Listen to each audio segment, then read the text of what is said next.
today we will start with the third step of mechanism of respiration. Already we have completed the two steps of mechanism of respiration.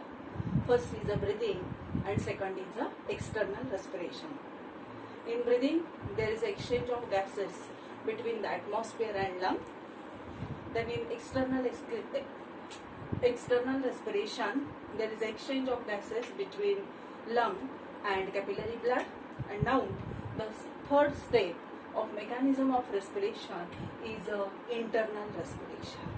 Now in internal respiration, the exchange of gases means the exchange of carbon dioxide and oxygen takes place between the blood and tissue.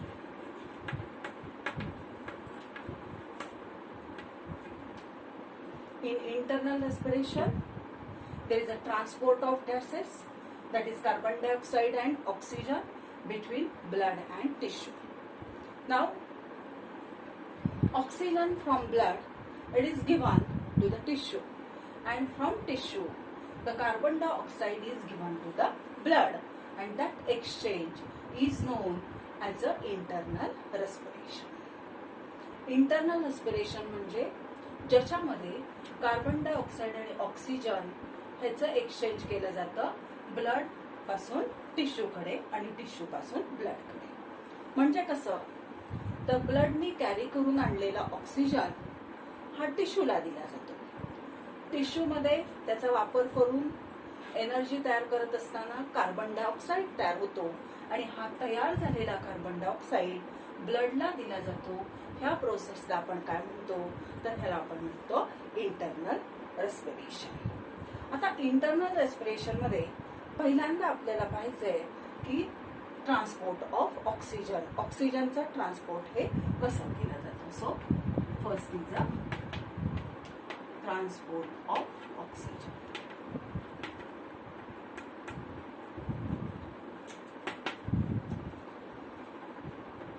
% of oxygen, it is transported to the tissue via plasma. That means 3% of oxygen, it is dissolved in the plasma, and that plasma transport that oxygen to the tissue.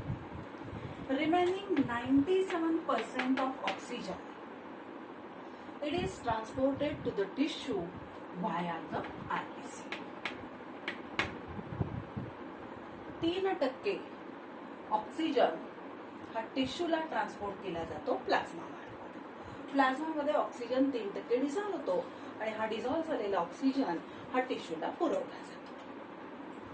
97% oxygen हा टिश्यूला कोणामार्फत पुरवला जातो, तर तो पुरवला जातो आरबीसीच्या मार्फत. Now we know that our blood contains millions of RBCs. Now that RBCs are non-nucleated one. Inside they contains a respiratory pigment which we know as a hemoglobin. आपल्या blood मध्ये मिलियन्स मध्ये आरबीसीज आहेत. ह्या RBC मध्ये nucleus नाहीये. ह्या RBC मध्ये फक्त काय प्रेझेंट असतं, तर रेस्पिरेटरी पिगमेंट, ज्याला आपण हिमोग्लोबिन असं म्हणतो. So here haemoglobin is a respiratory pigment.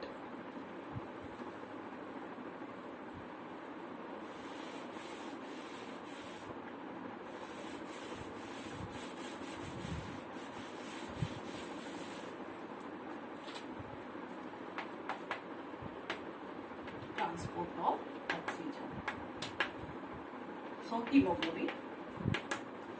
Hemoglobin is present in the RBC. That hemoglobin is a respiratory pigment. When we study the single molecule of hemoglobin, that single molecule of hemoglobin, it contains 4 units. It contains 4 units. One unit, it is made up of single Fe++ means single ferrous ion, and that single ferrous ion, it binds with the single oxygen. So, single molecule of hemoglobin, it carries about 4 oxygen. पहा, haemoglobin हा respiratory pigment आहे. ह्या हिमोग्लोबिनचा एक molecule जर आपण पाहायचं म्हटलं तर ह्या एका मॉलिक्यूलला 4 ऑक्सिजन, ह्या एका मॉलिक्यूलला पहिल्यांदा 4 युनिट्स आहेत. आणि जर प्रत्येक युनिट कशापासून तयार झालेलं आहे तर फेरस आयनने तयार झाले. म्हणजे एका हिमोग्लोबिन मॉलिक्यूलला 4 फेरस आयन अटॅच आहेत. आणि ह्या एका फेरस आयन बरोबर एक ऑक्सिजन कॅरी केला जातो. म्हणजेच एक हिमोग्लोबिनचा मॉलिक्यूल जर आपण बघितला तर एक हिमोग्लोबिनचा मॉलिक्यूल 4 ऑक्सिजन काय करतो, कॅरी करतो.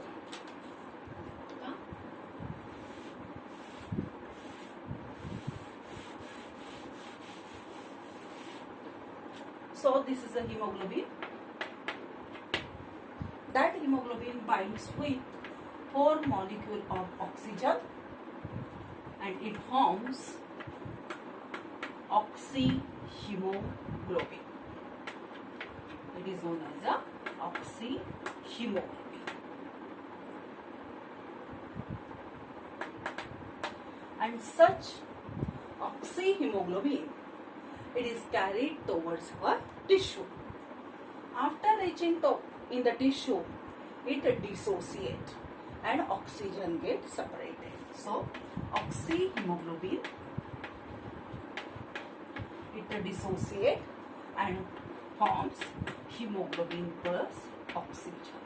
That oxygen is released and it is given to the tissue. एक हिमोग्लोबिन 4 ऑक्सिजन कॅरी करतो आणि काय तयार होतं तर ऑक्सी हिमोग्लोबिन तयार होतं. हे जे ऑक्सी हिमोग्लोबिन आहे हे ब्लड मार्फत आपल्या टिश्यूला जातं आणि टिश्यूला गेल्यानंतर तिथं ह्या ऑक्सी हिमोग्लोबिनचं काय होतं, डिसोसिएशन होतं. आणि डिसोसिएशन होऊन हिमोग्लोबिन पासून हे 4 ऑक्सिजन मॉलिक्यूल सेपरेट केले जातात, रिलीज केले जातात आणि हा रिलीज केलेला oxygen that is supplied. Oxyhemoglobin dissociation curve. It is also known as oxygen dissociation curve. So that oxygen dissociation curve means it is a relationship between oxyhemoglobin saturation and oxygen tension or partial pressure of oxygen.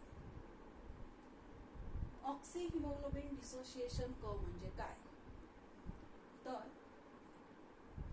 किंवा oxygen dissociation curve म्हणजे काय तर ही एक relationship आहे. कोणामधली तर oxy haemoglobin formation आणि oxygen tension किंवा पार्शियल प्रेशर ऑफ ऑक्सिजन ह्याच्यामधली जी रिलेशनशिप असते त्या रिलेशनशिपला काय म्हणतो आपण, ऑक्सी हिमोग्लोबिन डिसोसिएशन कर्व म्हणतो. Now this is the oxyhemoglobin dissociation curve. That curve is a sigmoid in shape. That means it is S-shaped curve. On x-axis, there is partial pressure of oxygen in mm of Hg. And on y-axis, there is hemoglobin saturation in percentage. हा ऑक्सीहिमोग्लोबिन dissociation curve आहे किंवा oxygen dissociation curve आहे असं आपण म्हणूयात. Oxygen dissociation curve म्हणजे काय तर ही रिलेशनशिप आहे. कोणामधली रिलेशनशिप आहे तर ऑक्सीहिमोग्लोबिन सॅच्युरेशन अँड ऑक्सिजन टेन्शन किंवा पार्शियल प्रेशर ऑफ ऑक्सिजन यांच्यामधली एक रिलेशनशिप आहे. जसं आपण म्हणता येईल की ऑक्सिजनचं प्रमाण जर वाढलं तर हा ऑक्सिजन हिमोग्लोबिन बरोबर जास्त प्रमाणात बाइंड होईल आणि जास्तच प्रमाणात ऑक्सीहिमोग्लोबिन तयार होईल. हे जे रिलेशनशिप आहे ह्या रिलेशनशिपला आपण म्हणतो ऑक्सीहिमोग्लोबिन डिसोसिएशन कर्व. हा कप एस शेप आहे किंवा सिग्मॉइड आहे. ह्याच्यामध्ये आपण एक्स ऍक्सिस वरती काय घेतलेलं आहे तर पार्शियल प्रेशर ऑफ O2 घेतलेलं आहे आणि ते पार्शियल प्रेशर आपण कशात घेतलेलं आहे MM ऑफ Hg मध्ये. तसंच आपण वाय ऍक्सिसला बघितलं तर हिमोग्लोबिनचं सॅच्युरेशन पर्सेंटेज मध्ये आपण वाय ऍक्सिस वरती घेतलेलं आहे. आता आपण त्याच्यातला एक एक पॉइंट बघू.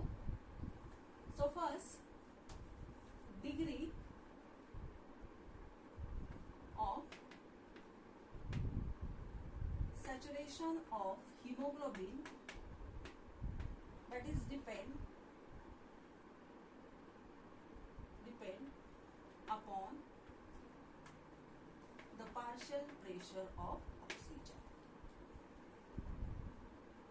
Degree of saturation of hemoglobin with oxygen is depend upon the partial pressure of oxygen. म्हणजे किती प्रमाणामध्ये हिमोग्लोबिन किंवा ऑक्सी हिमोग्लोबिन तयार होतंय हे कशावरती डिपेंड असतं तर ते हिमोग्लोबिन त्या ऑक्सिजन बरोबर बाइंड होणं आणि सगळ्यात महत्वाचं तिथं काय तर partial pressure of oxygen. So degree of saturation of haemoglobin with oxygen that is depend upon the partial pressure of oxygen. म्हणजे इथं आपण बघूयात, इथं जर पार्शियल प्रेशर ऑफ ऑक्सिजन आपण पाहिलं तर 40 mm ऑफ Hg आणि 40 mm ऑफ Hg ला जर आपण पाहिलं तर ऑक्सी हिमोग्लोबिन फॉर्मेशनचा रेट कसा दिसतो आपल्याला कमी दिसतो. मग जसं जसं ऑक्सिजनचं पार्शियल प्रेशर वाढत जातं तसं तसं ऑक्सी हिमोग्लोबिन फॉर्मेशन काय झालेलं आहे वाढलेलं आहे. म्हणजेच आपण म्हणू शकतो की degree of saturation of haemoglobin with the oxygen that is depend upon the partial pressure of oxygen. हा पहिला. दुसरा 100% saturation is not possible. 100% saturation होत नाही म्हणजे सगळ्याच्या सगळा घेतलेला ऑक्सिजन सगळ्याच्या सगळ्या बॉडीमध्ये प्रेझेंट असलेल्या हिमोग्लोबिन बरोबर फ्यूज होऊन ऑक्सी हिमोग्लोबिन तयार होणार नाही. Maximum saturation takes place inside the alveolus. Maximum saturation जे कशाचं हिमोग्लोबिनचं that maximum saturation it takes place in the alveolus, that is about 95 to 97%. Why maximum saturation of hemoglobin with oxygen it takes place inside the alveolus? Because in the alveolar air the partial pressure of oxygen is about 100 mm of Hg.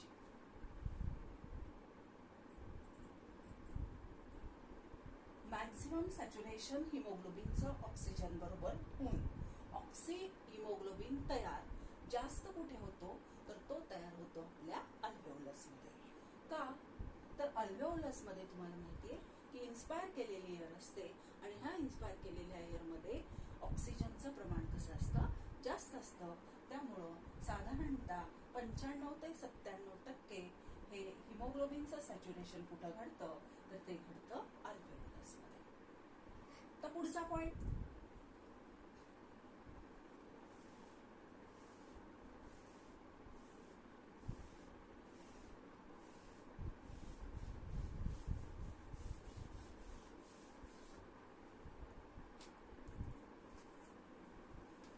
at 30 mm of Hg 50% saturation can be maintained.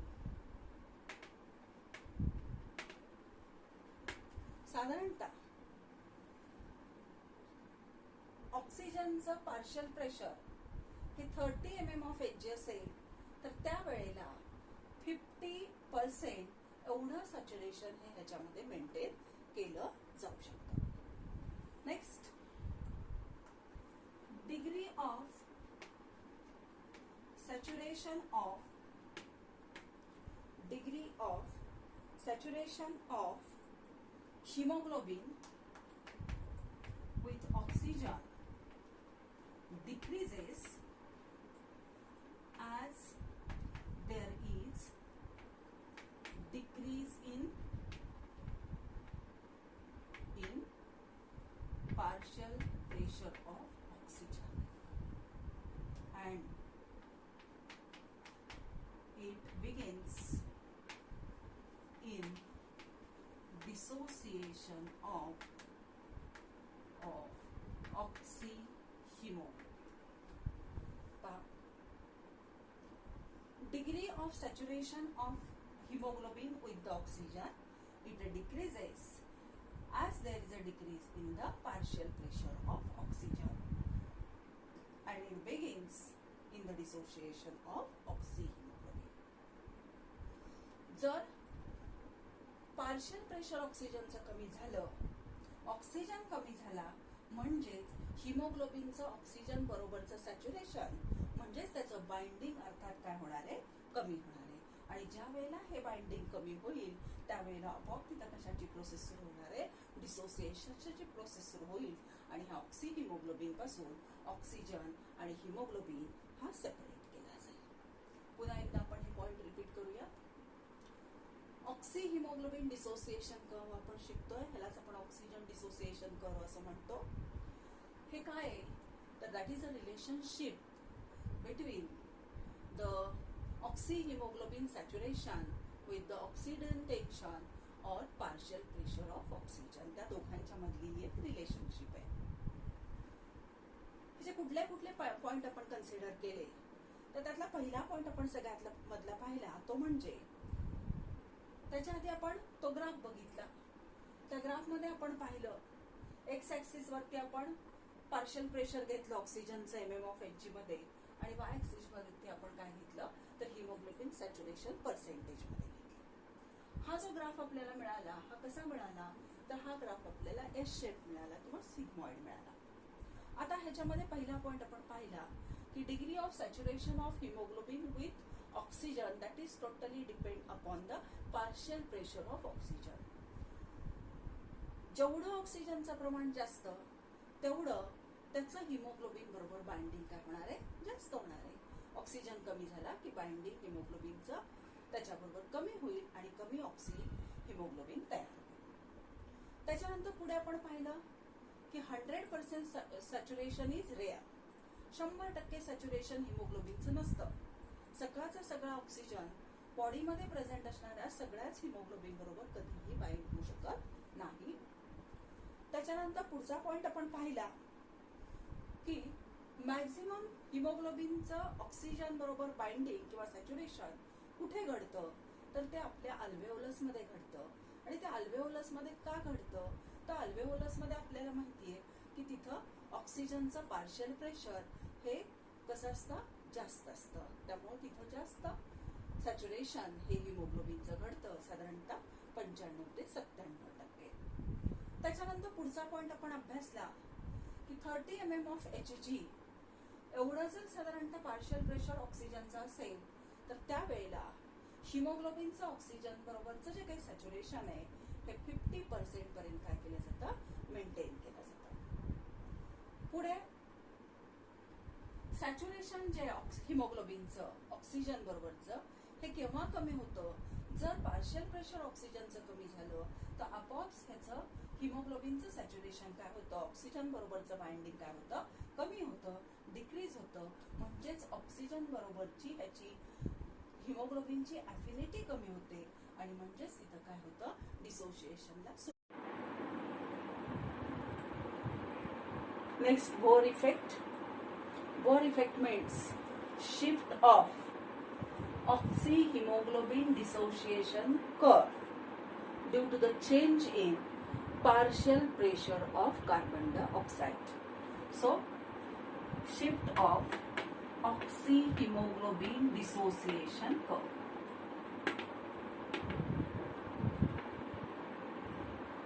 Shift of oxyhemoglobin dissociation curve due to change in partial pressure of carbon dioxide. Carbon डायऑक्साईडच्या partial pressure मध्ये जर काही change झाला तर हा जो आपल्याला मिळालेला ऑक्सी हिमोग्लोबिन डिसोसिएशन कर्व आहे, हा कर्व काय केला जातो, शिफ्ट केला जातो. आणि ह्याचं जे शिफ्टिंग आहे, ह्या शिफ्टिंगला आपण बोअर इफेक्ट म्हणतो. मी परत एकदा सांगते का, हा तयार झालेला ऑक्सी हिमोग्लोबिनचा जो काही आपल्याला कर्व मिळालेला आहे, हा कर्व कार्बन डायऑक्साईडच्या पार्शियल प्रेशर मध्ये जर बदल झाला तर हा कर्व त्याच्या ओरिजिनल पोझिशन पासून चेंज शिफ्ट होतो. मग समजा हा पार्शियल प्रेशर कार्बन डायऑक्साईडचं वाढलं तर हा राईट साईडला शिफ्ट होतो असा, आणि कार्बन डायऑक्साईडचं पार्शियल प्रेशर जर कमी झालं तर तो कुठल्या साईडला शिफ्ट होणार आहे, लेफ्ट साईडला शिफ्ट होईल. मग साधी गोष्ट आहे, partial pressure of carbon dioxide is less in the alveoli and partial pressure of carbon dioxide is high in the tissue level. So in the tissue level it shifted towards the right side, and in case of alveoli where there is a low partial pressure of carbon dioxide it shift towards the left side. पहा, alveoli मध्ये carbon डायऑक्साईडचं partial pressure कसं असतं, कमी असतं, आणि तिथं partial pressure कमी असल्यामुळं हा जो आपला ऑक्सी हिमोग्लोबिन डिसोसिएशन कर्व आहे, हा लेफ्ट साईडला शिफ्ट होतो. आणि टिश्यू लेवलला कार्बन डायऑक्साईडचं पार्शियल प्रेशर जास्त असल्यामुळं हा कर्व राईट साईडला काय होतो, आपला शिफ्ट होतो. आणि हे जे शिफ्टिंग आहे, म्हणजेच हे शिफ्टिंग कशावर डिपेंड आहे, तर totally partial pressure of carbon dioxide वरती आहे. आणि ह्यालाच आपण काय म्हणतो, तर त्याला आपण बोहर इफेक्ट. आता बोहर इफेक्ट नंतर आपल्याला पुढचा इफेक्ट पाहायचा आहे की ज्याला आपण म्हणतो Haldane effect.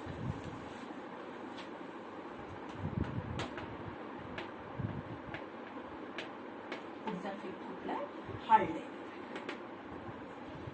Now the oxy haemoglobin function as acid, it decreases the pH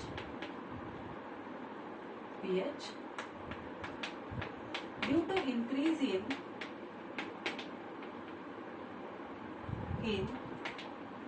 H plus ion concentration. HCO3 minus dissociate and forms H2O and CO2. आता हा हाल्डेन इफेक्ट काय सांगतोय पहा, हे जे तयार झालेलं ऑक्सी हिमोग्लोबिन आहे ते कशाचं फंक्शन करतंय, it function like a acid. आणि ऍसिडचं फंक्शन करतंय म्हणजेच there is a decrease in the pH, म्हणजे त्याचा काय होतं, पीएच हा कमी केला जातो. पीएच कमी झाला म्हणजेच H प्लस आयन काय झाले, वाढले. आणि हे वाढलेले H प्लस आयन काय करतात, तर HCO3 मायनसला डिसोसिएशन घडून आणतात. आणि त्याचं डिसोसिएशन कशात घडलं जातं, वॉटर आणि कार्बन डायऑक्साईड मध्ये. अशा पद्धतीने तिथं वॉटर आणि कार्बन डायऑक्साईड तयार होतो. हा जो चेंज आहे, ह्या चेंजला काय म्हटलं जातं, हाल्डेन इफेक्ट म्हटलं जातं.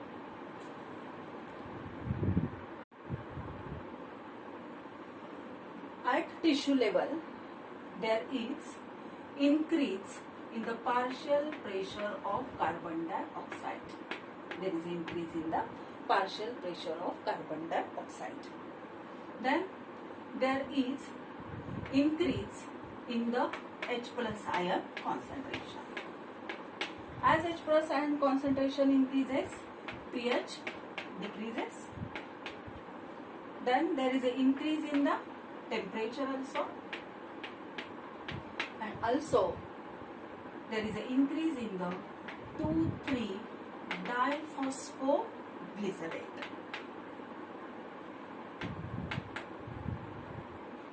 which is produced during the glycolysis in the RBC. Now at tissue level what happened? At tissue level the partial pressure of carbon dioxide is increased. H plus ion concentration also increases. That means the pH get decreased. Because of metabolic processes, the temperature also increases, and 2,3-diphosphoglycerate also increases in the RBC. And because of this oxyhemoglobin dissociation curve, it shifts towards the right side. पहा, ऑक्सीहिमोग्लोबिन dissociation curve हा right साइडला का shift होतो पहा. ज्या वेळेला tissue लेवलचा आपण विचार करतो, टिश्यूचा आपण विचार करतो, त्यावेळेला त्या टिश्यू मध्ये कार्बन डायऑक्साईडचं पार्शियल प्रेशर जास्त असतं, H प्लस आयनचं प्रमाण तिथं जास्त असतं, त्यामुळे तिथला पीएच कमी झालेला असतो, तिथलं टेम्परेचर मेटाबॉलिक प्रोसेसेसमुळे वाढलेलं असतं, आणि आरबीसी मध्ये ग्लायकोलिसिसची प्रोसेस घडून तिथं 2,3-डायफॉस्फोग्लिसरेट तयार झालेलं असतं आणि ह्याचंही प्रमाण वाढलेलं असतं. त्यामुळं हा ऑक्सीहिमोग्लोबिन डिसोसिएशन कर्व टिश्यू लेवलला कुठे शिफ्ट होतो, तर राईट साइडला शिफ्ट होतो, म्हणून त्याला आपण राईट शिफ्ट म्हणतो. आता दुसरा शिफ्ट कुठला आहे? लेफ्ट शिफ्ट आहे. आणि लेफ्ट शिफ्ट कुठं घडतं, तर ऍट अल्व्हेओलार एअरला घडतं, ऍट अल्व्हेओलार लेवल. आता अल्व्हेओलार लेवलला काय घडतं, तर अल्व्हेओलार लेवलला आपल्याला माहितीये की partial pressure of carbon dioxide is decrease. There is also decrease in the H plus ion concentration, means there is increase in the pH. Then there is a decrease in the temperature, and there is also decrease in the 2,3-diphosphoglycerate.